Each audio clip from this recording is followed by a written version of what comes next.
रुद्राक्ष फक्त एक माळ नाही, तर भगवान शंकर यांच्या अश्रूंमधून निर्माण झालेली दिव्य शक्ती मानली जाते.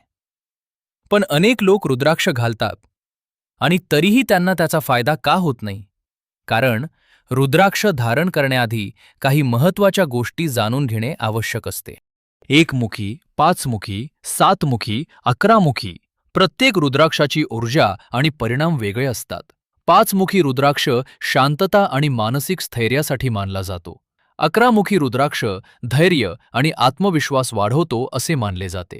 म्हणून कोणताही रुद्राक्ष फक्त फॅशन म्हणून घालू नका. आज बाजारात अनेक नकली रुद्राक्ष मिळतात.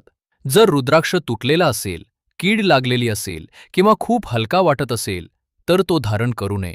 कारण अध्यात्मात शुद्धता आणि ऊर्जा यांना खूप महत्त्व दिले जाते.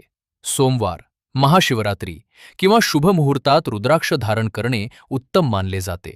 धारण करण्यापूर्वी स्नान करा. ओम नमः शिवाय मंत्र जपा. रुद्राक्ष गंगाजल किंवा स्वच्छ पाण्याने शुद्ध करा. त्यानंतर श्रद्धेने धारण करा. मांसाहार आणि मद्यपान टाळावे असे अनेक परंपरांमध्ये सांगितले जाते. अपशब्द, खोटे बोलणे आणि नकारात्मक विचार टाळा. दुसऱ्याचा वापरलेला रुद्राक्ष परवानगीशिवाय वापरू नका. रुद्राक्ष म्हणजे फक्त वस्तू नाही, ती एक आध्यात्मिक साधना आहे. रुद्राक्षात शक्ती आहे असे मानले जाते, पण खरी शक्ती तुमच्या श्रद्धेत आणि सकारात्मक ऊर्जेत असते. जर मन शुद्ध असेल तर छोटासा रुद्राक्षही जीवनात मोठा बदल घडवू शकतो.